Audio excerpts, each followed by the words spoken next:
everyone. My name is Harneet Saini. I am assistant professor in Ajay Kumar Garg Engineering College. Today the topic of discussion is processes.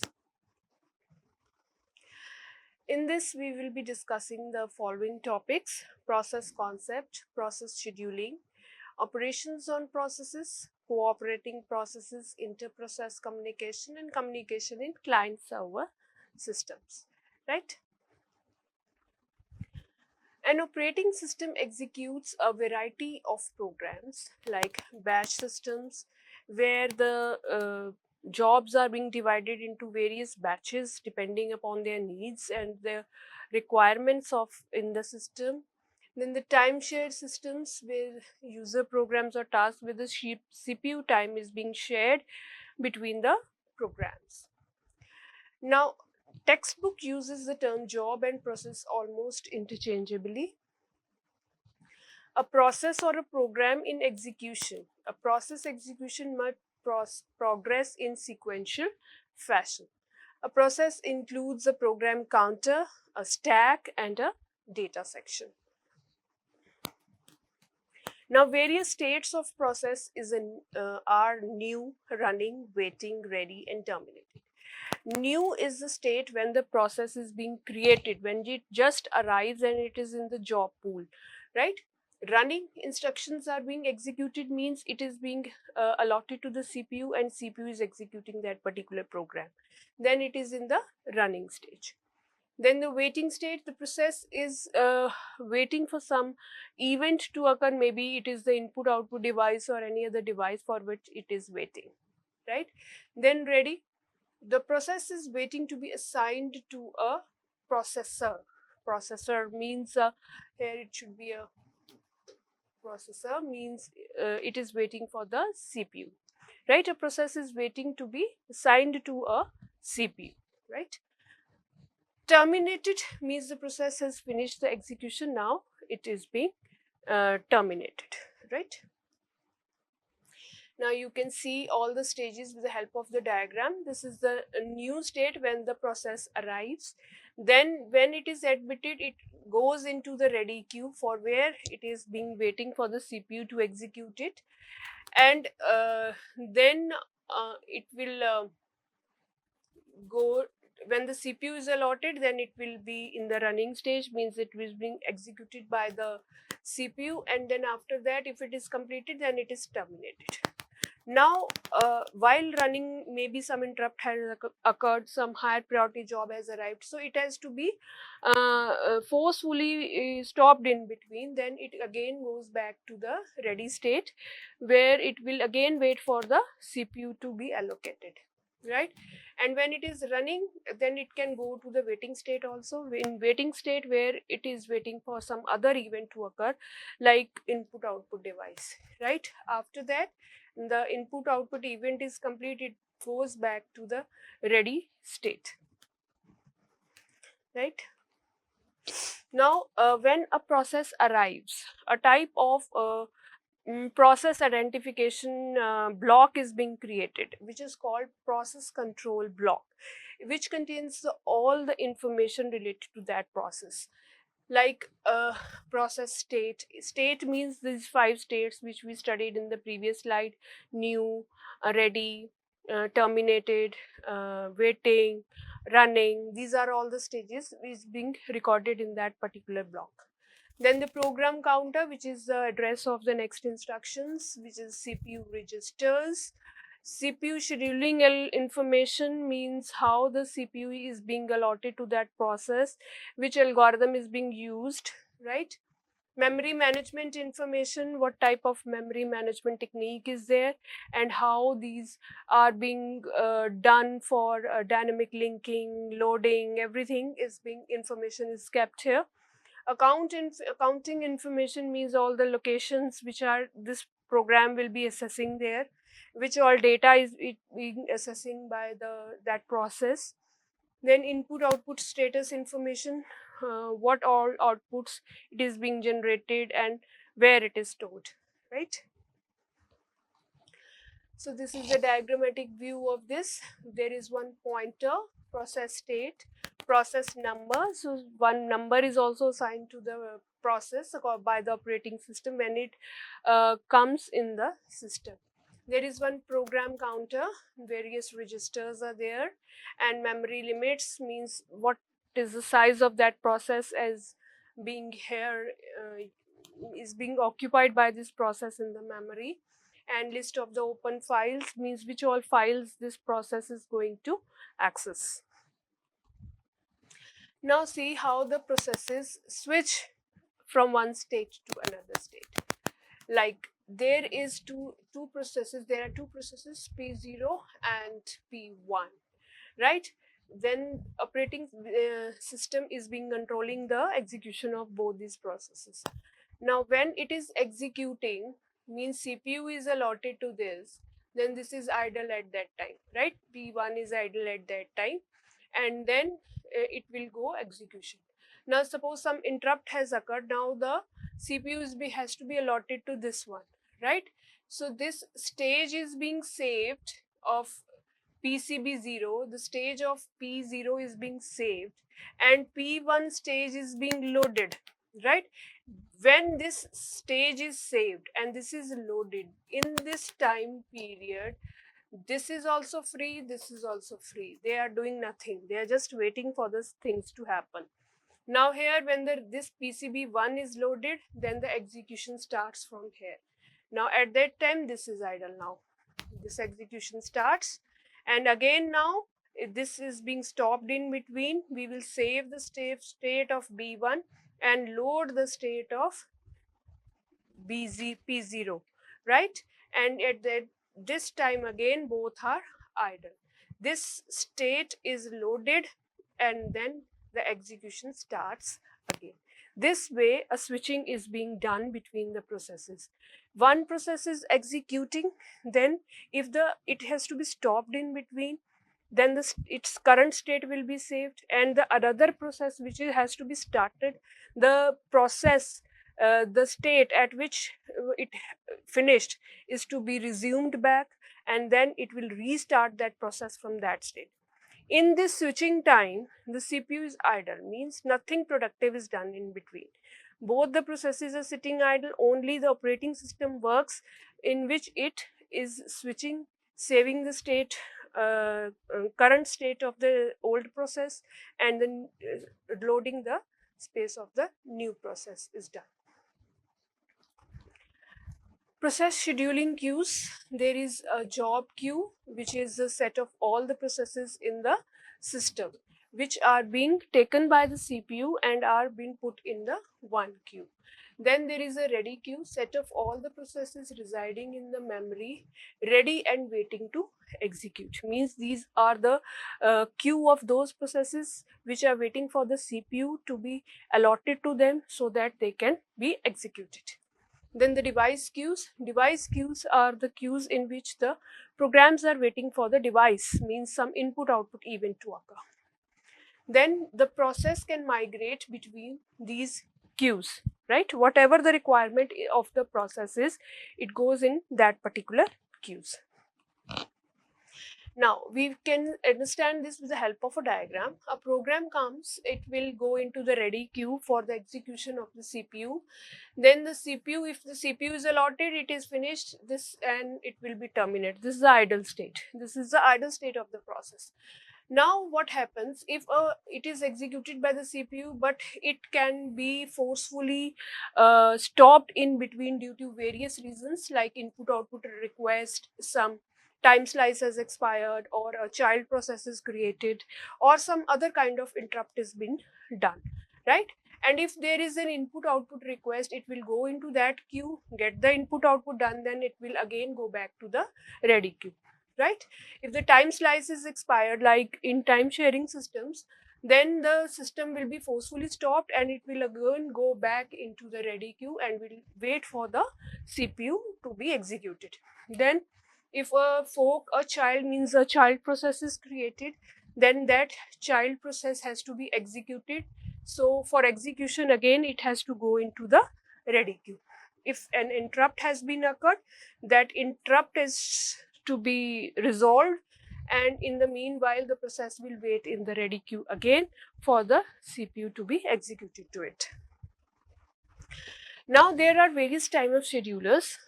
The long-term schedulers, that is also called a job scheduler, selects which processes should be brought into the ready queue. Means the long-term scheduler selects the process from the job pool, which process are to be given to the CPU.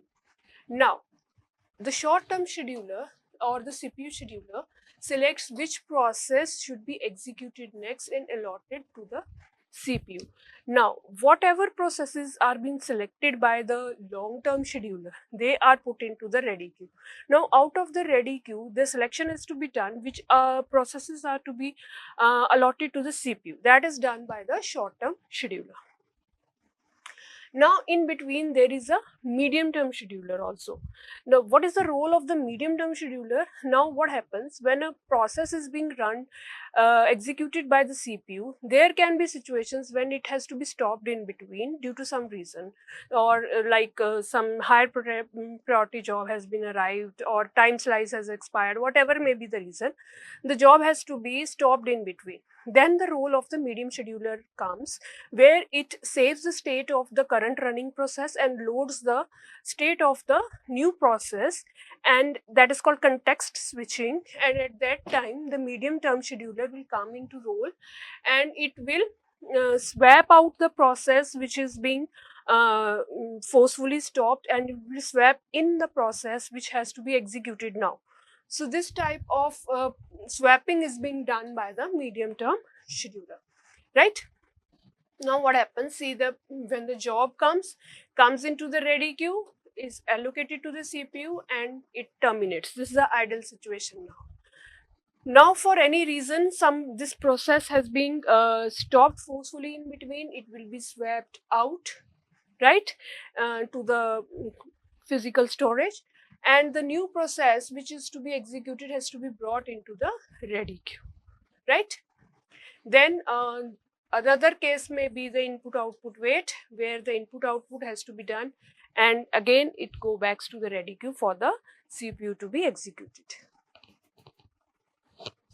Now these are the schedulers. Short-term scheduler is invoked very frequently, and it must be fast because CPU speed is very fast. CPU will go on executing the processes. So short-term scheduler has to be fast in selecting the process, where that has to be allocated to the CPU. Long-term schedulers are the schedulers that select the jobs from the job pool. It is slower than the short-term schedulers, right? Long-term schedulers is invoked very infrequently, and it can maybe slow. The long-term scheduler controls the degree of multi-programming, because as many programs are selected by the long-term schedulers that are being put into the ready queue will control the level of the multi-programming in the operating systems. Processes can be described as either input-output bound process and CPU-bound process. Input-output bound processes are the processing where the input-output time is larger than the CPU time. Means the process is basically doing the input output events more than the CPU execution. And the CPU bound processes are those processes where the CPU execution time is more than the input output events. So in this, the processing time of the CPU is more than the input output processing. Now what is context switching? When the CPU switches to another process, the system must save the state of the old process and load the saved state for the new process, right? When the process is being stopped in between, its current stage has to be saved, and the new stage of the process which is to be executed is to be loaded.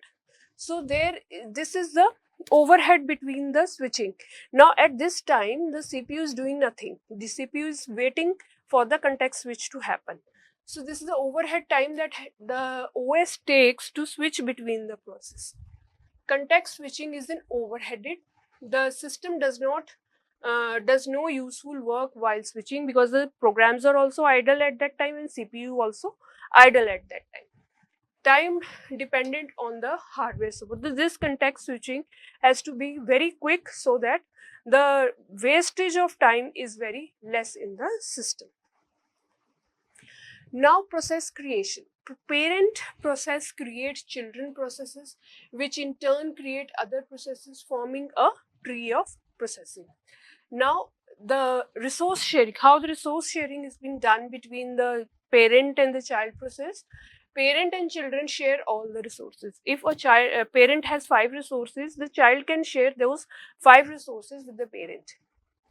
Children share subset of parents resources. If the parent is using 5 resources, the child can share 4 or 5 processes, but not more than 5 resources.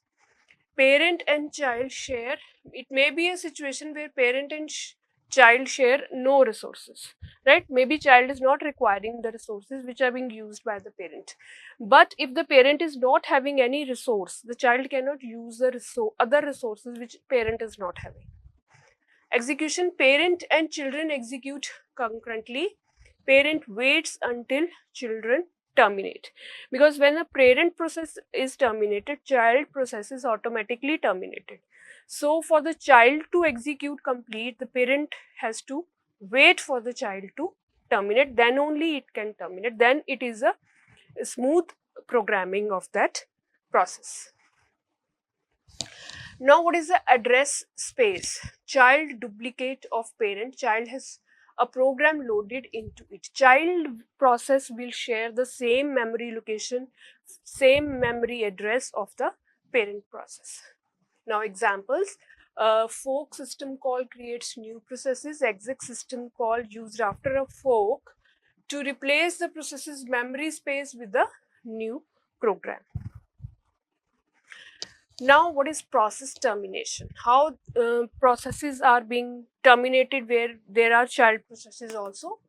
Process executes last statement and asks the operating system to decide it. Output data from the child to parent. Process resources are deallocated by the operating system. When processes are being terminated, all the resources which are being allocated to these processes are being taken back by the operating system. Parent may terminate execution of the child processes, means if something wrong has been happened and the parent process has to be aborted, then the child process will also be aborted at that time. The parent has the full power to abort its child process. Child has exceeded allocated resources. Child is requesting the resources that are not being allocated to that. So parent can terminate that child process. Task assigned to the child is no longer required. And if parent is exiting, operating system does not allow a child to continue if its parent terminates. Cascading termination means first the lowest child will be terminated, then the upper parent, then the upper parent, grandparent. This way the termination will be done. Cooperating processes are those processes which are sharing some resource among themselves, and independent processes are those processes which are working independently and they are having nothing in common in between, they are not sharing any resource. Independent process cannot affect or be affected by the execution of the another process. Cooperating process can affect or be affected by the execution of the another process. When two or more processes are sharing the resource, so if one is executed, its execution will affect the other process, because maybe the process is using the resource which is required by that second process. So second process have to cooperate with the first process and has to wait for it to finish it, then so that it can take over the resource and use it. Now the advantages of process cooperation: you can share information, your computation speed up, modularity is there, and convenience is there. Right now we can have multiple programs executing together. There are situations when all the programs are not requiring the same resource at one time. So in the meantime, one process is using a resource, the other processes can execute some other routines, some other modules at that time. So this way we can speed up the process in the system.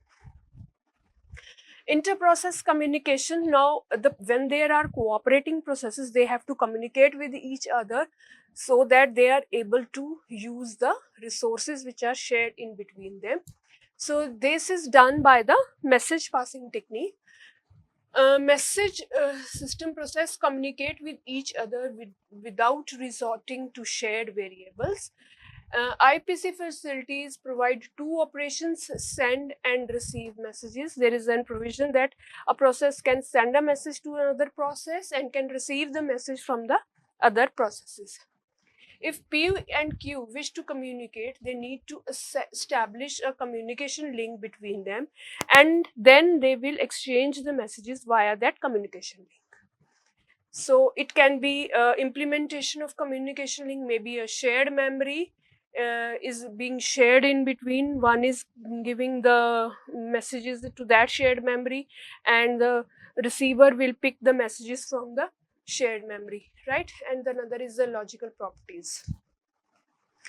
Direct communication in the processes must name each other explicitly. Send P message means the process is sending the message to process P. So P will receive, this message will be only read by P, whichever is sent to in this command. And receive Q message, it has to receive the message, has to be sent by received by Q. Process Q will receive this message from process Q. And then the properties of the communication link. Links are being established automatically. A link is associated with exactly one pair of communicating processes. Between each pair there exists exactly one link. The link may be unidirectional but is usually bidirectional. When the two processes want to communicate, they want to send and receive messages, they will establish a link first. Only one link between two processes only. One is at the sender level and one is at the receiver level, right? And when they will start communicating with each other, they are usually bidirectional. They can both send and receive messages from through that link only. And after they have communicated, the link is being terminated. Now, indirect communication. Messages are being directed and received from the mailboxes, like this is P1, this is P2, and there is a mailbox in between, right? P1 will send all the messages to this, and P2 will read all the messages from this. There is no direct linkage between the two processes, right? Each mailbox has a unique ID. Processes can communicate only if they share a mailbox. Properties of the communication link. Link is established only if the processes share a common mailbox. A link may be associated with many processes. Here, many processes can communicate with each other through the mailbox, but if they are communicating through each other, only two processes can link each other. Each pair of processes may share several communication links. Links may be unidirectional or bidirectional. Now, indirection communication creates operations create a new mailbox, send and receive messages, and then you can destroy the mailbox. So these are the primitives. Send a message. A is the mailbox number, and all the messages are being sent to this mailbox. And receive means you are to receive the messages from the mailbox A. Now, P1, P2 and P3 share the mailbox A. P1 sends, P2 and P3 receive, whatever may be the combination. One will send and two others will receive, or another second process is sending, other left out processes will receive. This will happen in there. Now, allow a link to be associated with at most two processes. Allow only one process at a time to execute or receive process. These are the methods which we can reduce the errors in that. Allow a system to select arbitrarily the receiver. The sender is notified who the receiver was.